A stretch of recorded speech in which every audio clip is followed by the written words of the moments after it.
sejam todos bem-vindos ao Estudando a Bíblia. Eu sou Fernando Rabelo e quero poder contribuir com você nesse estudo e nessa série de estudos que estamos fazendo do livro de Romanos. Nós chegamos no capítulo 12 e este vídeo aqui foi feito pois o nosso vídeo anterior, o áudio estava péssimo, muito ruim o áudio. Então, para deixar isso bem audível a você, para que você tenha uma boa compreensão, pois esse é o nosso propósito aqui, de dar a você compreensão das Escrituras. Estou refazendo esse vídeo, pode ser que eu inclua outros comentários, outras informações. Eu acredito que isso vai agregar e muito com o conhecimento. Então, pegue sua Bíblia no livro de Romanos, capítulo 12, eu vou introduzir aqui o nosso estudo, iniciando então a leitura. Exorto-vos, portanto, irmãos, pela misericórdia de Deus, a que ofereçais vossos corpos como sacrifício vivo, santo e agradável a Deus. Este é o vosso culto espiritual. E não vos conformeis com este mundo, mas transformai-vos, renovando a vossa mente, a fim de poderes discernir qual é a vontade de Deus, o que é bom, agradável e perfeito. E dentro dessa leitura que eu acabei de fazer, algo tem muita importância e tem uma ação aqui a ser feita, que é o que? Oferecer o seu corpo como sacrifício vivo, santo e agradável a Deus, e também não nos conformarmos com o mundo na qual nós vivemos, mas nós temos que o quê? O que Paulo fala para fazermos aqui? Transformai-vos este mundo, como? Renovando a nossa mente. Quando nós renovamos a nossa mente através do Evangelho, através das Escrituras, né, nós temos um novo propósito, né, em nossa vida. E quando nós somos batizados, então, seguimos então um outro propósito. Por isso que renovar a nossa mente, para que a gente possa transformar o mundo em que nós vivemos, e assim a gente saiba discernir o que é bom, perfeito e agradável a Deus, fará toda a diferença na vida do Filho de Deus. Eu falo Filho de Deus, eu não falo cristão, eu não falo qualquer outro tipo de religião que vai dar um rótulo a você, mas eu falo o Filho de Deus porque eu acho que esse é o nosso propósito, buscarmos a Deus para sermos parte da herança, sermos coparticipantes dessa herança com Cristo, sendo filhos de Deus. Qual é então o verdadeiro culto espiritual na qual Paulo se refere? Eu, mais uma vez, falarei sobre este sacrifício vivo que Paulo comenta, darei detalhes e sempre vou introduzir, né, as Escrituras, citá-las, porque Paulo faz isso. E um dos livros que ele mais cita é o livro de Levítico. E se você não sabe, aliás, fique sabendo que o livro de Levítico, que é o livro que Paulo mais cita, o livro que o Paulo mais coloca em evidência ali, quando ele vai expressar a sua teologia. Bom, estimula vocês, irmãos, né, pela misericórdia de Deus, a que ofereça os seus corpos como sacrifício vivo, sendo separados do mundo de pecado, né, sendo assim um ser humano agradável a Deus. Né? Então, este é o nosso culto espiritual a Deus. É isso que nós temos que buscar todos os dias a Deus. Né? E o que é então o sacrifício vivo? Tá? É entregar a sua vida por completo a Deus. É isso que Deus requer de nós. Abandonemos então os desejos mundanos, assim como o mundo pensa. É ter uma vida dedicada a Deus, sacrificando os seus desejos, né, em prol de uma vida santa, ou seja, uma vida separada de pecados. E a palavra santo, né, ela significa para nós sermos separados de qualquer outra forma, sejam santos, separados. Ok? Considere o sacrifício de Jesus, né, o Messias. Ele entregou a vida dele em prol dos que creem, para dar uma vida nova à humanidade. Caso você não saiba por que Jesus deu a sua vida por nós, a gente tem que lembrar que todo o pecado, ele gera morte. E a morte física é só um complemento dessa morte, né, que começa pelo espiritual. Na Antiga Aliança, nós tínhamos ali diversos tipos de sacrifícios, e um deles, e um dos que é mais citados, é o sacrifício de perdão de pecados, onde aquele pecador colocava sua mão sobre o animal, assim ele transferia sua culpa àquele animal, e aquele animal então ele era posto no lugar do pecador. Então, o que limpava e purificava o pecador era o sangue. Então, para que se pagasse o erro da culpa, eram feito a medida do sangue. Então, quando a gente vê o sacrifício de Jesus na cruz, aquilo foi o sacrifício por completo, onde ele deu a vida a todos nós que creem no Messias, todos nós que cremos em Jesus. Essa é a ideia. O livro de Hebreus vai abordar isso perfeitamente, mas só para você entender, porque muitas vezes pode gerar questionamento, mas eu não vivia naquela época, por que Jesus morreu por mim? Primeiro, todo o pecado gera morte. E Jesus veio para dar vida. E todo pecado, ele é expiado através do sangue. Alguém tem que dar o sangue para que o pecado, então, seja perdoado, apaziguado. E assim haja entre você, criatura, e Deus um apaziguamento, uma união, a paz. E assim considere, então, filho de Deus. Ok? Só para a gente pegar esse contexto para compreender o que Paulo está explicando. E espero que eu tenha, em poucas palavras, te dado entendimento em relação a isso, tá? Não os conformes, não os conformeis, aliás, com este mundo, ou seja, não esteja de acordo com as coisas que acontecem aqui neste mundo, mas antes nós temos que transformar este mundo através de uma mente nova. A gente não tem como mudar o passado, mas a gente consegue mudar o futuro. Causa e efeito. Eu não tenho poder sobre o efeito, eu tenho poder sobre a causa, porque é uma regra bíblica, é uma regra universal, causa e efeito, é a lei da semeadura, aquilo que você planta você colhe. Então, para a gente compreender melhor, eu vou usar 2 exemplos. Eu não tenho como reparar ou consertar algo que eu plantei e eu estou colhendo, o efeito é aquele, a colheita. Agora a causa é quando eu vou lá e introduzo aquela semente no solo. Então eu estou plantando. Agora, quando eu estou plantando, sim, aqui eu tenho total liberdade de fazer aquilo que é certo. Porque o efeito disso eu já não tenho mais. Eu não tenho mais controle. Por isso que nós temos... por isso que quando Paulo fala que nós temos que transformar o mundo na qual nós vivemos, com uma mente nova, causa e efeito. O que eu planto hoje eu colherei amanhã. Eu não tenho poder sobre o que eu vou colher. Porque se eu fiz uma boa semeadura, se eu introduzir no solo algo bom, obviamente o que eu colherei será bom. Ok? Então por isso que Paulo fala para nós que nós temos que transformar este mundo na qual nós vivemos. Causa e efeito. Eu não tenho poder sobre o efeito, mas tenho poder sobre a causa. Então, desta forma, tendo uma mente nova, uma mente governada pelo Espírito Santo de Deus, uma mente dirigida através das Escrituras, onde a lei de Deus está em nosso coração, nós transformaremos este mundo com essa mente, ok? E nós faremos parte deste mundo com o reino de Deus implantado nessa terra. Desde quando Jesus veio, eis que o reino de Deus trago a vocês, está aqui nesta terra, tá? Se o mundo segue um caminho, mas você que é filho de Deus deve tomar outro caminho. Não é porque todo mundo está fazendo aquilo que eu devo fazer. A sua consciência, ela deve ser pré-estabelecida através das Escrituras. Tá? Não é efeito manada, onde todo mundo está fazendo, eu tenho que fazer. Se todo mundo que está fazendo o que é errado a Deus, o que é contrário a Deus, não o mundo, tá? Não os olhos do mundo. Eu não tenho que andar onde o mundo está, mesmo que eu fique sozinho. E vale lembrar que você nunca vai estar sozinho, porque Deus é seu juiz. Jesus está ali, te dando força para que você continue nessa caminhada. Agora, faça a diferença através de você, através de mim. E assim sucessivamente. Assim que nós temos que fazer a diferença nesse mundo. Se o mundo segue um caminho, vamos seguir o outro caminho. Qual o outro caminho? O caminho da palavra de Deus. É assim que nós nos tornamos cada vez mais participantes da glória de Deus, filhos de Deus aqui nessa terra. Tá? Sua vida ela deve ser baseada, a minha, a sua, de todos nós, deve ser baseada no Evangelho, seguindo os princípios bíblicos. Transforme a sua mente, a sua forma de viver, a sua forma de agir.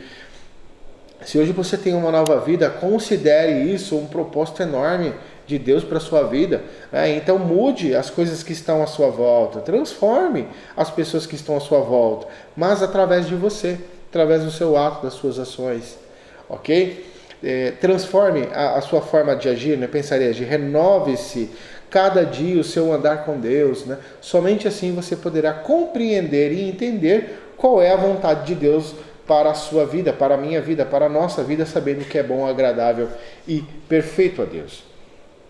Eu vou aqui falar então sobre o sacrifício que nós mencionamos aqui no início da nossa leitura, que é o Paulo fala que nós temos que nos entregar como sacrifício vivo.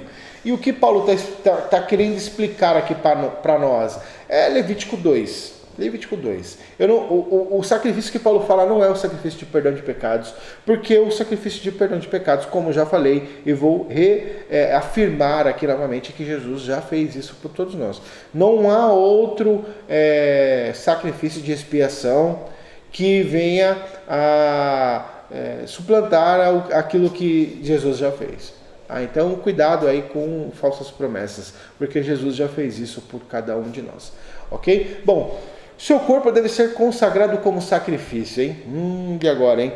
Como que eu entendo isso, Nosso corpo deve ser preservado, imaculado, sem mancha, sem pecado, separado. Devemos ser perfeitos, santos e agradáveis a Deus, não ao mundo, não como as pessoas julgam. Os sacrifícios que eram feitos no templo e também lá no tabernáculo, eles não eram somente para expiação de pecados. Há diversos tipos de sacrifícios e um deles era o ofertante entregar parte do seu sustento aos sacerdotes.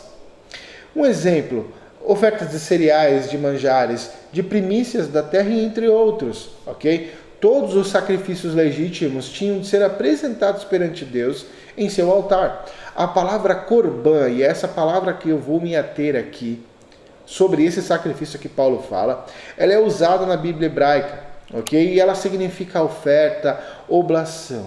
Na Nova Aliança, ou o Novo Testamento, ela é traduzido como presentear. E quando a gente pega essa tradução, ela sai um pouquinho dos conformes ali da Bíblia hebraica. E a gente muitas vezes faz a gente ter uma compreensão errada, ok? Então vamos lá, enquanto essa palavra corban, ela tem a sua raiz no termo chegar, aproximar. Estou vendo que não tem nada a ver com presentear, Então, a palavra corban, a matriz da sua palavra, as três primeiras palavras da palavra hebraica, a gente lê da direita para a esquerda, e as três palavrinhas, ela tem a raiz, a matriz da sua palavra no termo achegar, se aproximar a Deus. Então o termo corban, a palavra corban, sacrifício aqui que é mencionado em Levítico 2, ela pode ser compreendido por aquilo que alguém leva, aproxima a Deus ou ao seu altar. É isso que Paulo está querendo dizer para nós. Nós temos que nos achegar a Deus, nós temos que nos aproximar a Deus. Vale lembrar que os animais que eram ofertados na antiga aliança, eles eram separados já quando nasciam. Quando o animal nascia, ele já era separado para aquela ocasião, ele já era preservado para aquela situação. Só que nós, nós não fomos feitos para nós darmos o nosso sangue, nesse caso, para expiar o pecado. E nem mesmo ofertados como oferta morta. Porque esse animal, muitas vezes o animal era sacrificado, e parte de todas as ofertas eram queimadas. A maioria eram queimadas. Só que Paulo fala aqui para nós que nós temos que nos entregar como sacrifício vivo e não morto. Por que vivo? Porque vivo fala, morto não fala. É básico. Isso é perfeito, essa colocação que Paulo faz para nós. Porque vivo nós iremos mudar o mundo, nós iremos transformar a nossa vida, a nossa casa, a nossa mente e o mundo que está à nossa volta, as pessoas que estão à nossa volta. Por isso Paulo usa esse termo corban, de aproximar, de se achegar a Deus. Entendendo então o que Paulo quer dizer quando ele se refere que o nosso corpo seja sacrifício vivo perante Deus, sabemos que Deus quer o quê? Compromisso. Ele quer que nos acheguemos a Ele de boa vontade e de todo o coração, como Deus supremo, por completo em nossa vida, autossuficiente sobre nossa vida. eu não necessito de algo mais em minha vida para poder ocupar qualquer tipo de vazio que há em mim. Deus, Ele é suficiente. E é isso que nós temos que guardar e ter essa esperança, essa confiança em Deus. Entregue-se como sacrifício vivo. Faça esse desafio. Achegue-se a Deus por completo, né? Busque aproximar a Ele. Tenha sua mente renovada pelo Evangelho, pela leitura da palavra, pela vivência da palavra. E eu tenho certeza que a sua vida vai transformar. Assim como Deus tem transformado assim a minha vida.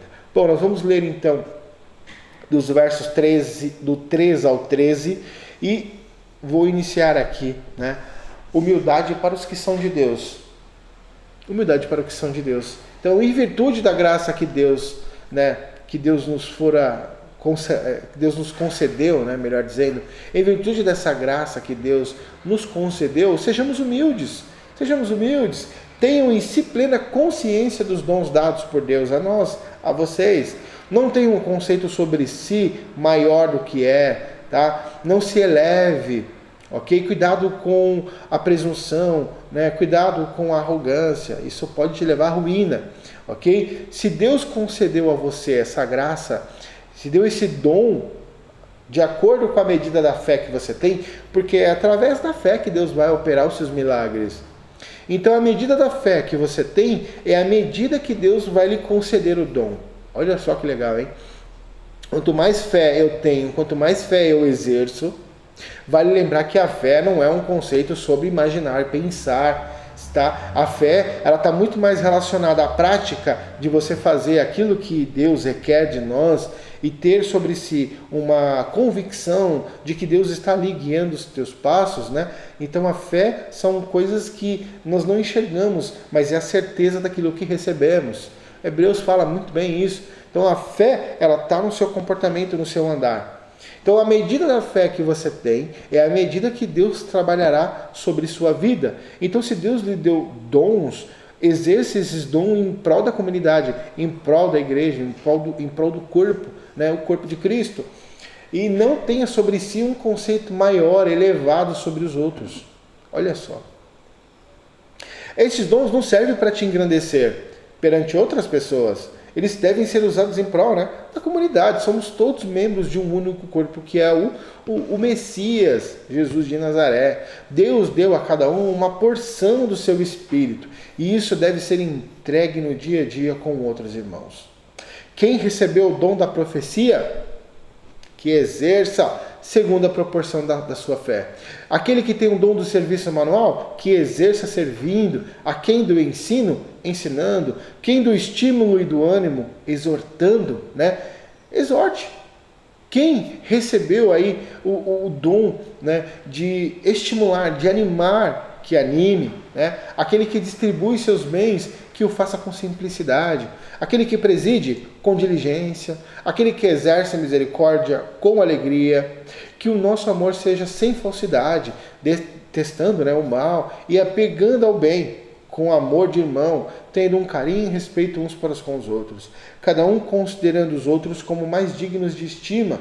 Sejam aplicados, zelosos e cuidadosos, sem preguiça e fervorosos de espírito, servindo, né, ao Senhor de todo o coração, alegrando-se na esperança. Sejam pacientes também na tribulação, sejam constantes na oração, tomando parte das necessidades dos seus irmãos, buscando proporcionar hospitalidade.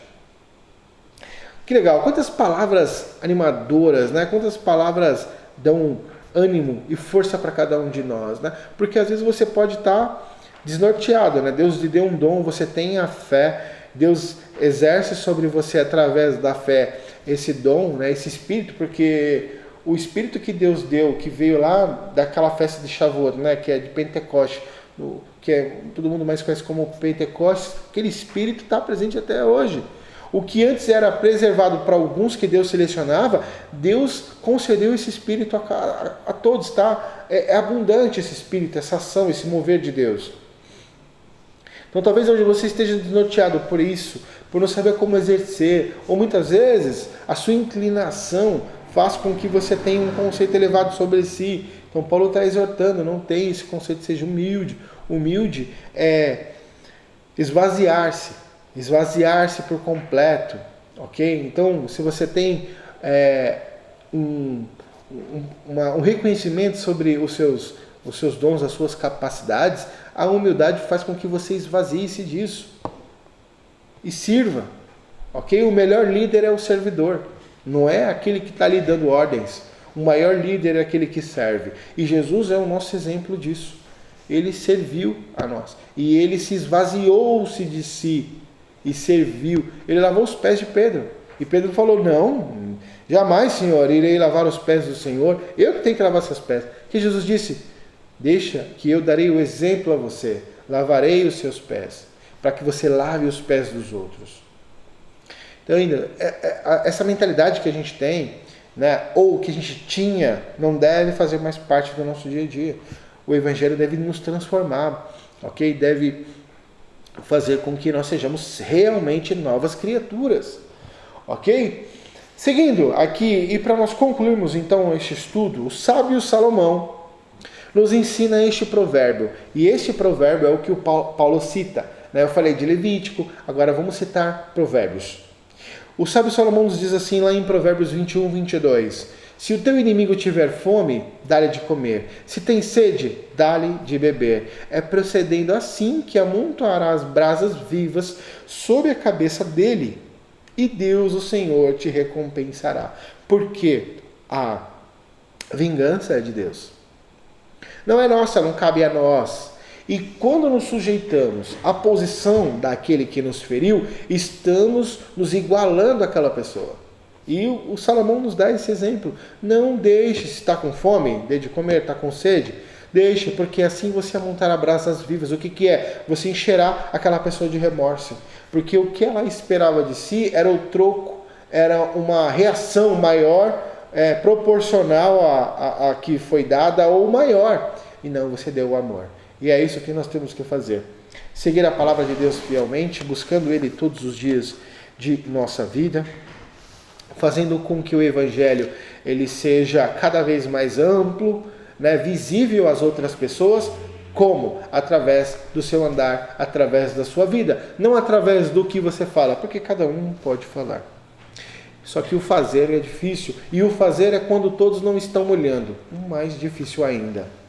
Então, quando você entender que aquilo que você faz hoje, você faz sem ter a preocupação de que pessoas estão te olhando e que você está fazendo certo, obviamente, você está crescendo na área espiritual. E quando a nossa área espiritual ela cresce, todas as áreas de nossa vida elas são desenvolvidas. É natural, causa e efeito. A minha causa é praticar o Evangelho e o efeito disso, ou o que eu colho disso, são coisas inimagináveis, insondáveis, e aquilo que pertence a Deus, que eu sei que tudo que Deus quer de nós e o que Deus dá para nós é bom, perfeito e agradável. Eu fico por aqui, peço que você então compartilhe esse vídeo com outras pessoas, curta também para que o YouTube possa entender que esse vídeo é relevante para você e possa entregar a mais pessoas. E assim nós podemos compartilhar o Evangelho com mais e mais pessoas e o reino de Deus que foi implantado nessa terra, que cresça, que se expanda, que mais pessoas se arrependam e entram no reino de Deus. Eu fico com Deus, tenham todos uma excelente semana. Deus os abençoe. Amém.